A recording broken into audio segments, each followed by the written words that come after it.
We are now live, everyone. Thank you very much, Don. Well, good evening, and thank you all for joining us tonight. My name is Judy Peterson, and I serve as the Public Information Officer for the Fairfax County Park Authority. Tonight, we are continuing our public process for the Braddock Park Master Plan revision. This is the last in a series of public comment meetings in which we hope to share with you our vision for the future of this park, based in large measure on the input we've received from park users, the supervisor's office, and the public at large, including neighbors who may be impacted by changes to this plan. As we present this draft, we ask that you hold any questions or comments to the end when we will hear from you. Let me begin by introducing some of our guests this evening. From the Springfield District Supervisor's Office, Supervisor Pat Harity, as well as his legislative aide, Michael Perez. From the Park Authority Board, we have Springfield District Park Board member Mike Thompson. From the Director's Office, we have Acting Director Sarah Baldwin and Deputy Director Amy Vosper. We also want to welcome Stephanie Leadham, Director of the Park Planning Division, and Anna Bentley, Manager of the Planning Branch. We also have Patricia Deatley, who oversees our community gardens, and Adam Wynn, who is a subject matter expert on dog parks. We also have part of the project team, some of these individuals: Doug Tipsworth, who is our project manager, Ryan Stewart, Walter Wesley, John Burke, Brian Laws, and Mark Martino. I also want to introduce our tech team, who is making all of this possible tonight: Hannah Krause, Don Tubell, and Kristen Bratt.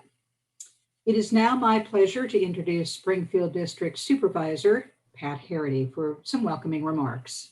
Yeah, thank you, Judy, and I will be brief. First, I want to thank all the residents that are on. We started this process a while ago. We got public comment. We've listened to you. I think you'll like the changes that we've made to the park that you're about to see. But this is about getting your input and your input and help to make it a better park. So I want to thank you for being on here. Also want to thank Mike Thompson, my Park Authority board member, and all the staff at FCPA. I think you've done a remarkable job with this, and look forward to hearing the comments. Thank you, Supervisor. Mike, would you like to add to those welcoming remarks, please? Yeah, thanks everybody for being here. I know it's a strange time, and I appreciate everybody taking the time to engage with this process. I think the last time we got together in a meeting like this was in October, if I remember correctly. And this is part of that ongoing process. I know that a lot of folks may have questions, and I just want to encourage you to not only engage this evening, but also to talk to your neighbors and talk to other folks in your communities and actively get them engaged. There'll be about a 30-day process that Judy will go over towards the end of the presentation, that folks can continue to be involved and continue to get engaged. So this is not the end of the process. This is just another milestone as we look to seek your input and your feedback, as we look to improve and really try and meet the vision of what Braddock Park could be. So just thank you all for being here. And I also want to do a special shout out again to the staff who worked so hard integrating all the different pieces and working through trying to see not only what's possible, but also taking the feedback we got in October and trying to make sure that we could meet as many of those requests as we could. Thank you, Mike. All right, Hannah, you can go ahead and bring up the agenda. Let me begin with our agenda for this evening. The project team, of course, is ready to present their concepts and ideas for this park based on input, again, from the public. We will explain to you how you can participate during our public comment period and the question period. And we'll hear from our planning team and view their presentation. Then we're going to open the virtual floor to you and close it out with a few words about what exactly is going to happen next. Now, there'll be a couple of housekeeping items. We hope to gather emails tonight so that we can keep in touch with you and keep you up to date on the project. If you leave a comment in the chat box, there is a place to input your email below your name. That will get your email over to us, but will not be visible to others. We are recording this meeting, and there will be a summary of the meeting online following tonight's meeting. And I just want you to know we're not seeing that slide. I know you're probably working feverishly to to make that work. That is going to get your email to us, as I said, but won't be visible to other users. Now, we are recording this meeting, and there will be a summary of the meeting online following tonight's meeting. There we go. Here is tonight's agenda. Obviously, the remarks and some introductions, and then Doug Tipsworth will start, and he will explain all of those elements, and then we'll have a facilitated public comment period. The meeting tonight, of course, is taking place virtually due to the pandemic. We will accept questions and comments in two ways tonight, either via the chat feature or via audible comments. All comments or questions will be germane to the topics at hand, and we ask that you limit them to 3 minutes maximum. When we begin the presentation, if you do have trouble viewing it, we recommend that you refresh your screen. So here's how you'll be able to join in the conversation for the duration of this meeting, and we'll be accepting comments and questions in the public input chat box. Should you wish to dial in and speak to us over the phone, you can do that as well. We'll give you the number to call, located right above the video. It's the 1-855-925-2801. You'll be entering the code also right above the video, which is 6608. And once you dial in, the recorded message will ask you to press star for more options. If you want to join the speaker queue, you'll press option 3. And that will pop you into the speaker queue, but you'll still be able to listen to the message. At this point, you'll want to step away from your computer because there's a bit of a delay and it can be a bit confusing. Plus, we'll all hear ourselves twice through your phone. When it's your turn in the queue to speak, we will let you know we are ready for your call, and the pre-recorded voice will prompt you that it's your turn. You'll state your name for accessibility requirements and make your comments or ask us a question. We'll have about 3 minutes to speak, and we'll give you a 30-second warning. And because this is so complicated, I will repeat this again, and also we will put it up in the chat box for the how-tos. And again, we'll go through it again to make sure everybody has a chance to get in. So having said all of that, it is now my pleasure to welcome our presenter, landscape architect Doug Tipsworth, who will make our presentation. Thank you. Thank you, Judy. Tonight, I have the pleasure of sharing our latest preliminary design concept for the Braddock Park Master Plan revision. But before I do, we're going to do a quick recap of where we are in the planning process. I'm going to discuss some of the research and data used to inform the design development. And I'm going to share some highlights from our online public survey that we had. Next slide, please. So I just wanted to first recap where we are in our 3-part community-driven planning process. We had a public information meeting that occurred on October 1st, and that can be viewed on the project's webpage via a YouTube link. In that meeting, I presented some history and some park background. I introduced the process, and I set the stage for the online public survey to occur. The online public survey lasted for 30 days, and it really helped set the stage for our planning staff and master planning team to begin design development. We collected a lot of research and data, and we reviewed information about the park and its users, and we used that to inform our design concept. Today is the public comment meeting, and it's the second of our 3 meetings. And after today's meeting, we will have a 30-day public comment period, which is again an opportunity to receive additional feedback from our park users and members of Fairfax County. We'll have one more meeting at the end of the process after we've had a chance to review your input, refine our design, and present one last time for you to review. Next slide, please.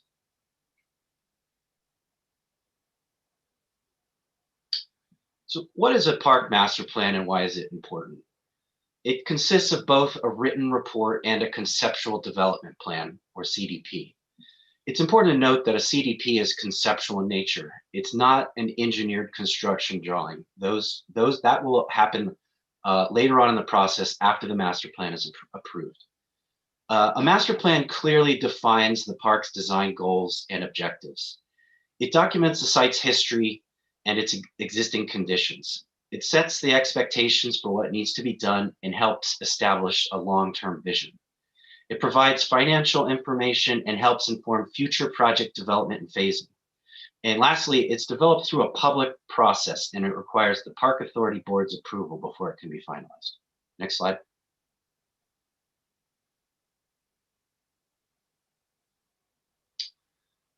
So the Park Authority staff has several methods for acquiring data and information that we use to inform our design decisions. We review the current approved master plan, and we revisit the original goals and priorities to see how they align with current day priorities. We interview the park stakeholders to better understand the success of the existing programs and partnerships. Planning and analysis methods are used to determine if public needs are being met at a county-wide scale. Such methods include the review of the Park Authority's need assessment and using GIS mapping to analyze patterns and spatial relationships. We engage the community through a public survey to determine what new facilities and uses are desired. And lastly, we conduct a site analysis of the park as it exists today, and we use information to identify design opportunities and design constraints. Next slide.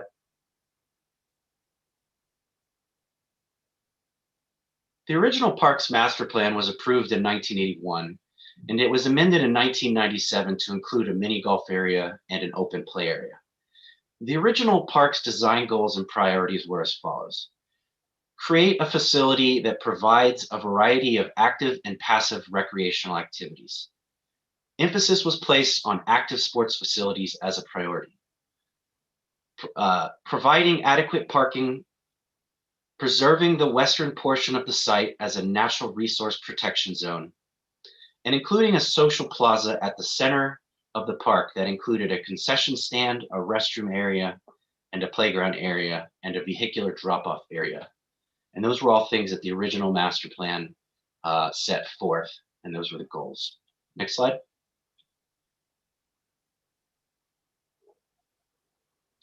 Stakeholder meetings are one-on-one meetings that the Park Authority staff arranges with predominant park users and the predominant park organizations.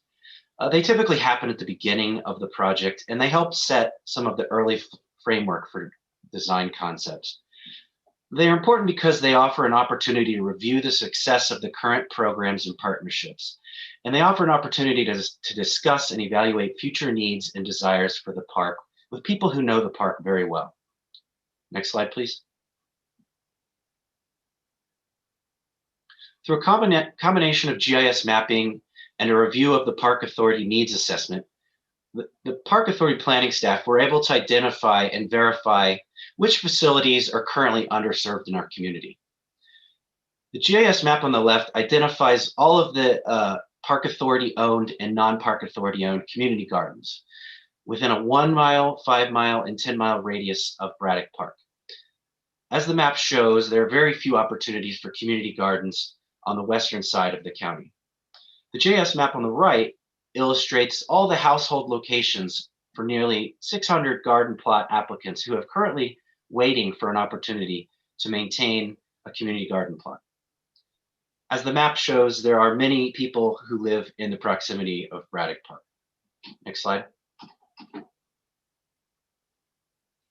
The next facility that our staff has identified as a potential need is a dog park. The GIS map on the left identifies all of our Park Authority owned and non-Park Authority owned dog parks within a 1, 5, and 10 mile radius. And as you can see on the map on the left shows, Rock Hill Park is about 20 minutes to the west of our Braddock Park, and Westmore Park in Fairfax City is to the east. The map on the right illustrates all the household locations for Fairfax County residents who currently own a licensed pet, a dog specifically.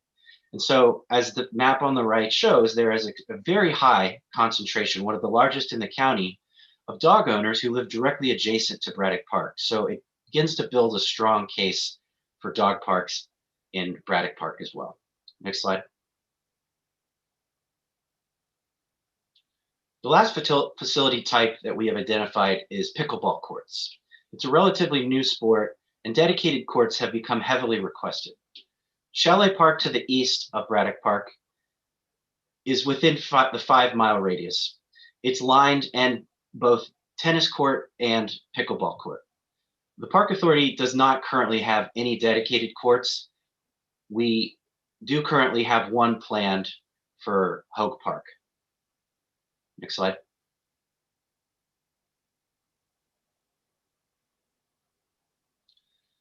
So at the conclusion of the public information meeting in October, we released an online survey and we had it open for a 30-day period.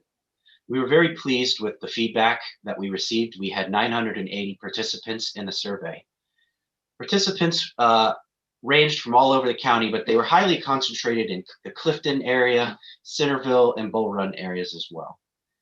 What we learned from the survey was that 84% of the participants indicated that they drive to the park.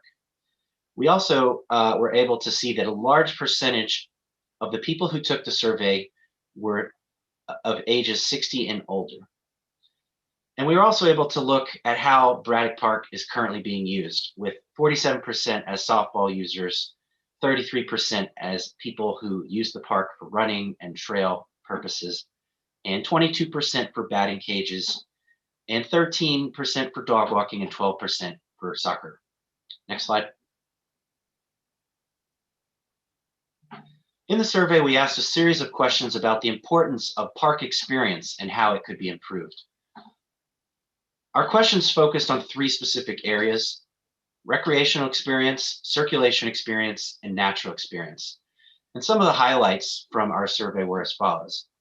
When participants were asked about how they felt about improving ball field conditions, 86% felt it was either somewhat or very important. When asked about fences and nets to stop balls, 62% felt it was of importance, and 58% felt concession stands and dining areas were of significance and importance. And those were recreational experience related questions. For circulation related experience questions, 69% felt more parking was a need. 69% felt more sidewalks and trails were of importance, and 68% felt that better vehicular access and circulation was of importance. And then regarding parks' natural experience and how it could be improved, 77% felt more trees and more shade could be very beneficial, and 67% felt more natural habitats and green infrastructure would be of either somewhat importance or very important. Next slide. And the last thing we did is we asked what kind of new facilities do people feel would be important to have in Braddock Park? And the top 5 results we got back were 72% felt that more pavilions for parties and social functions were either of somewhat important or very important. 71% felt walking or a running trail loop was of importance. 60% felt an accessible playground was of importance, and 52% felt an additional softball field was of importance, and 51% felt pickleball courts, specifically dedicated pickleball courts, were of importance. Next slide.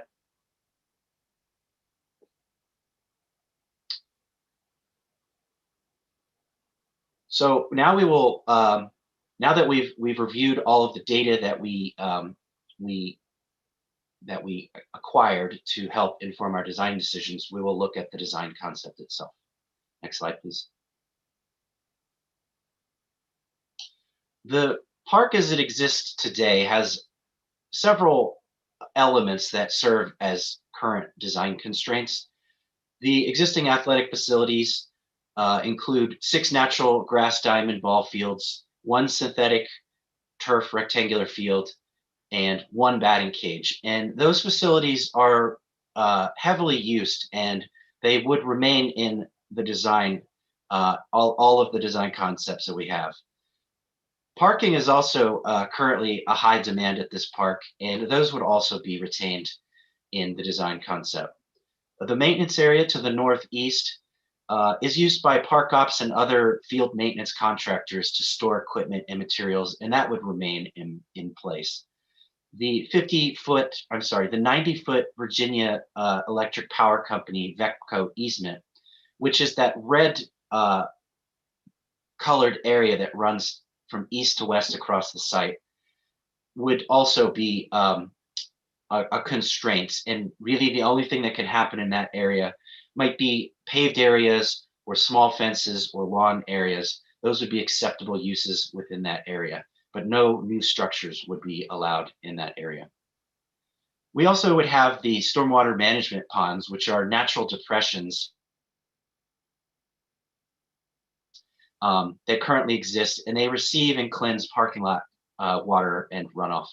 And then we have the Natural Resource Protection Zone, or the RPZ, and that again is the forested buffer area along the western edge of the project, and that would not be disturbed. Next slide.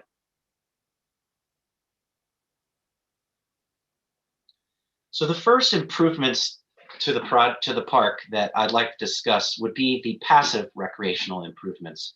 And these would be improvements of a more social and unprogrammed nature.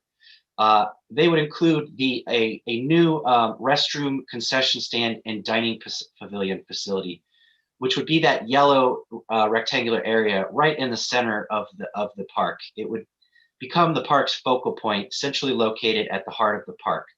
It would be a place where food and water and shade and seating could all be provided. And it would be a place where people could congregate and spend long parts of their day. We'd also provide spectator plazas, which are those orange areas. And what those represent are paved areas located where people would naturally congregate and socialize. They also would be areas that provide shade and seating opportunities.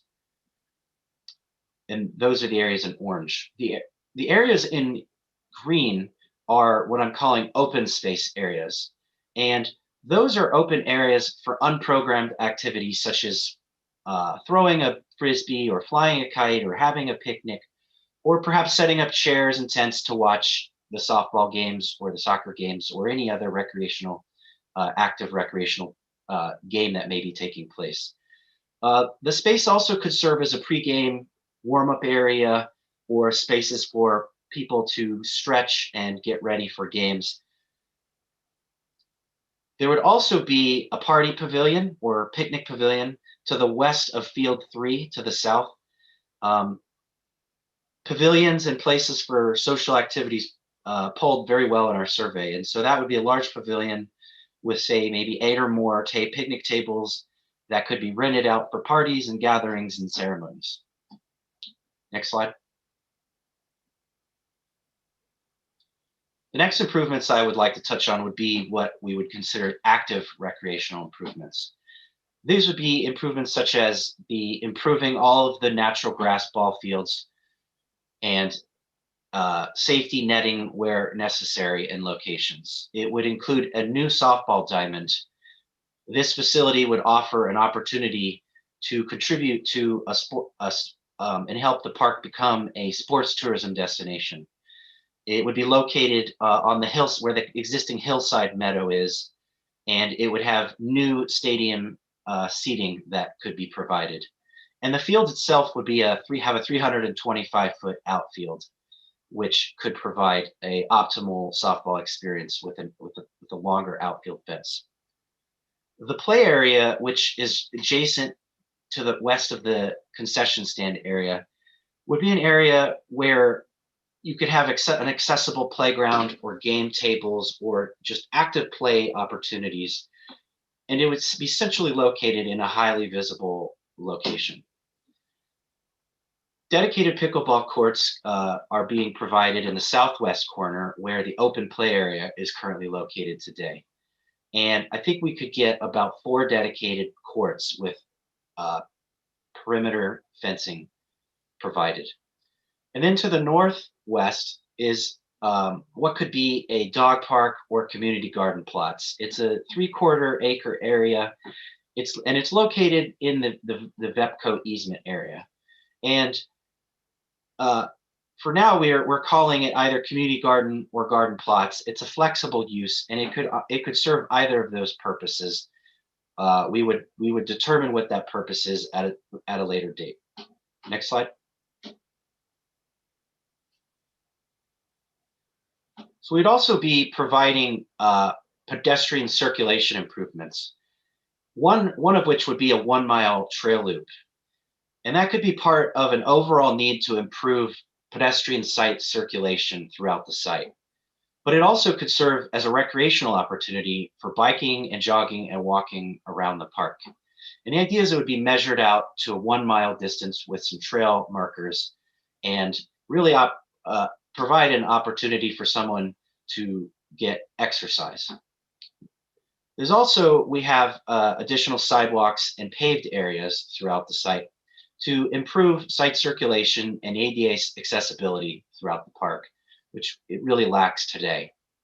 And we'd also be providing an ADA pathway connection to Centerville High School, to the south sort of western edge of the park. There currently is a way to access the park from there, but there is no paved walkway, and there's a real opportunity there. Next slide.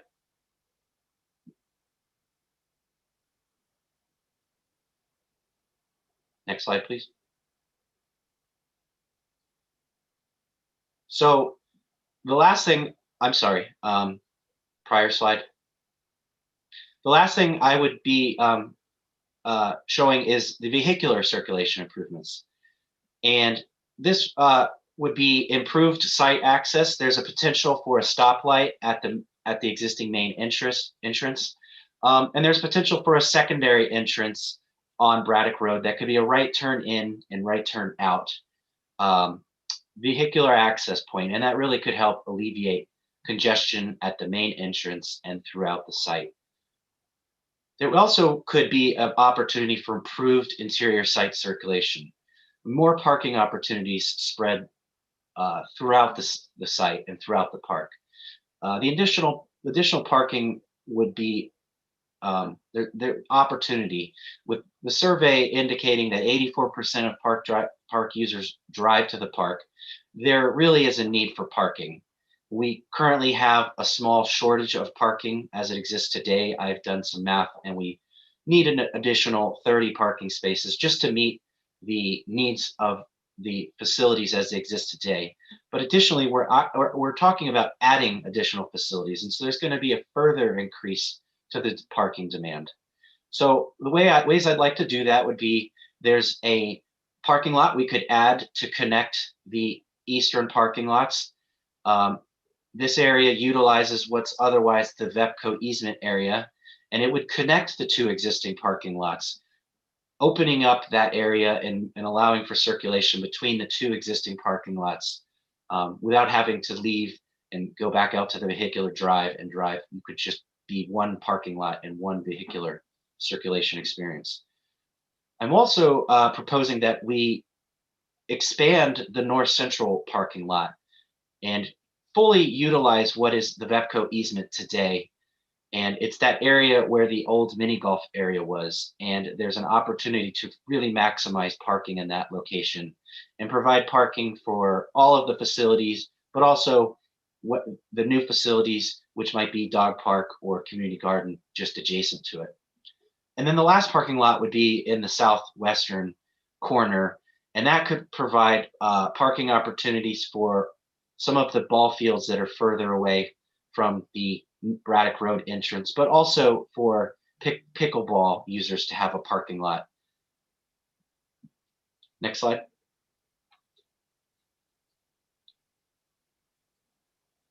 I'm sorry, Hannah, could you go back to the previous slide? There was one more thing.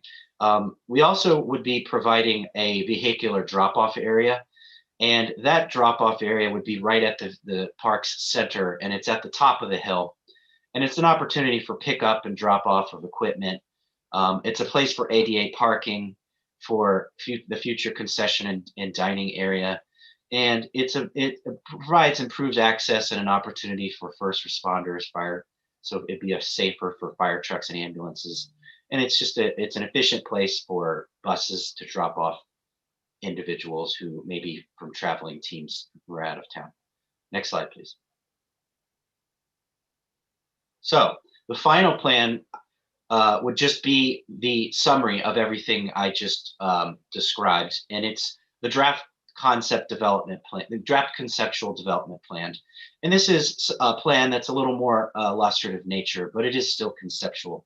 And it really helps summarize the active and passive recreational amenities and all of the circulation improvements I just discussed. It shows the centrally located concession stand area with the dining pavilion and restrooms.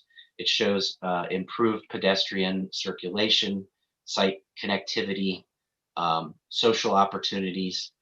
And it illustrates all of the active recreational improvements, such as the new diamond ball field with the 325-foot outfield fence, the accessible playground area or play area, the dedicated pickleball courts, the community garden or dog park areas that are identified in the sort of magenta color, and the 1 mile trail loop that provides the recreational opportunity, but also the improved circulation experience around the perimeter of the park. And in general, it just shows how we can improve circulation and new parking lots, and how all those areas could be arranged. Next slide. So the last thing I wanted to just walk through real quick was to recap where we are in our schedule. Today is the public comment meeting, and it would be followed with a 30-day public comment period. And that period is an opportunity to receive more input from the community after today's meeting. We would then take all of the input and we would refine our design, and we would present the draft master plan to the Park Authority Board in July and August, around that time period, and get that input and review and approval. And then we would hold the last public meeting late in the summer, which would be your last opportunity to see the design and provide comment. And that would hopefully set the stage to go before the Park Authority Board one last time for their final approval in October. Next slide. So now I will hand the mic back over to Judy for a facilitated question and answer session. Thank you, Doug. Great presentation, very clear and very informative.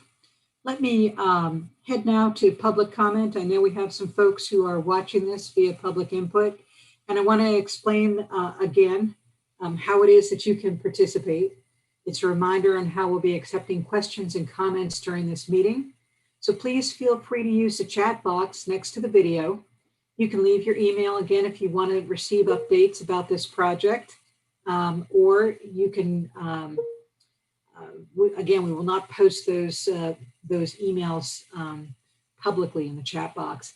If you would like to call in, then you can dial the number 1-855-925-2801 and enter the code 6608. Press star for more options when you're prompted, and then press 3 to join the speaker queue. You'll be able to continue listening in the meeting while you're waiting in the queue. And when it's your turn, the pre-recorded voice on the phone is going to tell you that you're about to enter. You'll hear a slight pause when the system gets you connected, and then you're able to speak. Please stay on topic, and you'll have 3 minutes. We'll give you a 30-second warning, and I would ask that everybody be respectful of everybody's time, because we want to make sure that everybody who wants to make a comment has the ability to do so. So I believe, do we have any phone calls at this time, staff, or do we have any comments in the chat box?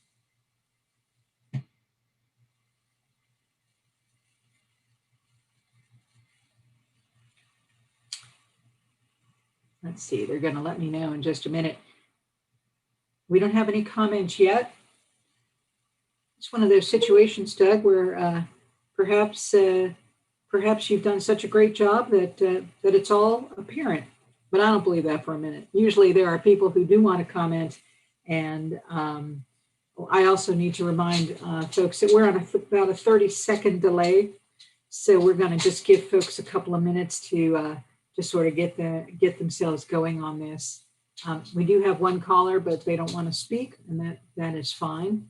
But one thing, Judy, one thing that I would note, and Doug, I know you mentioned this, but I believe there were some specific questions about this before, and that is that as I recall the plan, and correct me because I know I'm going to screw this up, but I believe that we'd be looking to be putting some fencing up at the end of the rectangular field to prevent balls from going into that open area, that kind of, I think you called it a warm-up area. That is correct, actually. Yes, we did get public feedback, and Park Ops had even mentioned that, and that is a little bit of a problem, that the balls tend to leave the playing area and go into that area, and sometimes even the parking lot. So I do think a fence or some sort of deterrent along the northern edge of that rectangular ball field is something that we would want to do. So you are correct. we do have our first comments from Carl DeBella. Very responsive and well thought out plan. You should have 6 or more dedicated pickleball courts rather than 4. Also, space is available in the northwest part of the VEPCO easement for additional parking. Thank you for a job well done. All right, that is our first comment of the evening. And let's see, staff, do we have any phone callers at this time? No? Any other comments from folks online? You know, it's one of those things where you'll go home and you'll say, you know, I should have said something. I wish I had. We want you to know that you do have an opportunity. And again, we do have a little bit of a delay. So we're going to be a bit patient and see if there's anybody else that would like to add to the conversation. Anybody on our phone call who would like to perhaps make a point or ask a question? Just a reminder to the phone caller to hit *3 if you would like to ask a question.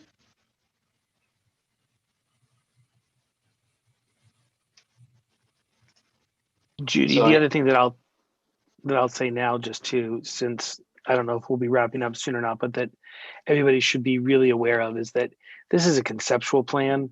And even as we go through the process of finalizing this plan, it does not mean that everything's going to be built right away. This is a process where we go through and determine how we can use this property, what we can do on it.